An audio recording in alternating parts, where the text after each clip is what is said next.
IPL 2025 में दिल्ली और Kolkata match के बाद दिल्ली के स्पिनर गेंदबाज कुलदीप यादव ने कोलकाता के धाकड़ बल्लेबाज को क्यों जड़ा थप्पड़। अब आइए जानते हैं कि कुलदीप यादव ने रिंकू सिंह को क्यों मारा है।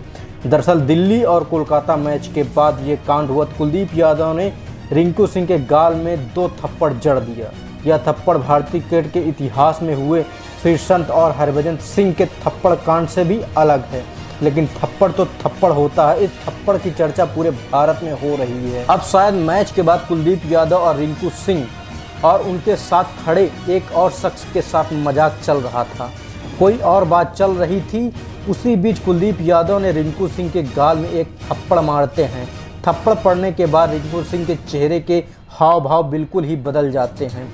अब हम आपको ये बता दें कि दोनों खिलाड़ी उत्तर प्रदेश के हैं और उत्तर प्रदेश के होने के नाते दोनों उत्तर प्रदेश के लिए ही एक साथ खेलते हैं। अगर एक साथ खेलते हैं तो दोनों में अच्छी जान पहचान भी होगी।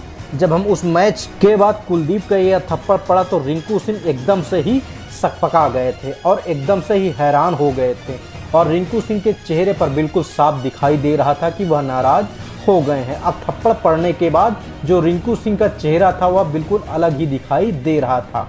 फिर बाद में रिंकू सिंह जैसे ही अपने आप को संभालने की कोशिश करते हैं, तब तक कुलदीप यादव ने उनके गाल पर दूसरा थप्पड़ जड़ दिया था। अब सोचने वाली बात यह है कि क्या यह मजाक में था या दोस्ती यारी में था। अब ये सारा माजरा कैमरे में कैद होने के बाद सोशल मीडिया में वायरल हुआ तो रिंकू सिंह के चेहरे के हाव भाव को देखकर लोगों को शायद यही मजाक नहीं लगा, क्योंकि रिंकू सिंह के चेहरे का रंग उड़ने के बाद लोग यही कह रहे हैं कि यह मजाक बिल्कुल नहीं हो सकता और लोग यह कह रहे हैं कि अगर ये मजाक है तो बिल्कुल सही नहीं है, ऐसा मजाक करना नहीं चाहिए।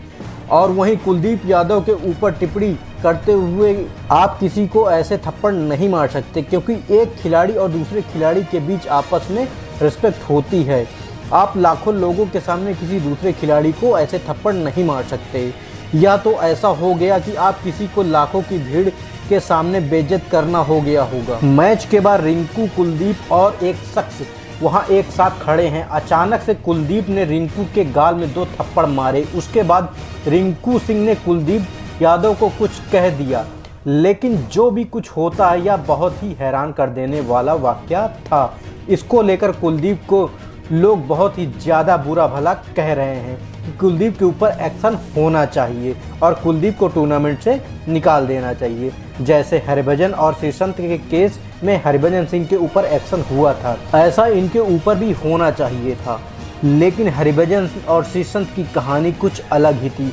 हरभजन सिंह ने श्रीसंत को सही में थप्पड़ मारा था और श्रीसंत बहुत ज़्यादा रोए थे, लेकिन इस मामले में कोई शिकायत नहीं थी। रिंकू सिंह का केवल यह वीडियो वायरल हुआ, उसी के हिसाब से लोग अपनी अपनी टिप्पणी दे रहे हैं। कुलदीप यादव के ऊपर लोग कार्रवाई करने की भी मांग कर रहे हैं, लेकिन अब सोचने वाली बात यह है कि क्या यह सही मजाक था। अगर मजाक था तो ऐसा मजाक कौन करता है कि आप किसी को इतनी भीड़ में, जहां पर हजारों की संख्या में कैमरे लगे हों, भाई ऐसा मजाक नहीं करना चाहिए, क्योंकि अपने आप में सबकी अपनी एक रिस्पेक्ट होती है। खैर जो भी था बहुत ही वाहियात था। बाद में कोलकाता नाइट राइडर की तरफ से वीडियो शेयर करते हुए कहा गया कि यह दोनों बहुत ही ज़्यादा अच्छे दोस्त हैं और आपस में हमेशा मजाक करते रहते हैं। भाई अगर मैं अपने नज़रिए से बताऊं तो यह जो भी था बिल्कुल ही ठीक नहीं था, क्योंकि अगर आप मेहनत करके उस मुकाम तक पहुंचते हैं तो दूसरा भी खिलाड़ी मेहनत करके ही पहुंचता है, तो रिस्पेक्ट एक दूसरे की बनती है। खैर मामला जो भी हो, आप लोगों की इस कांड में क्या राय है कृपया कमेंट बॉक्स पर ज़रूर लिखें।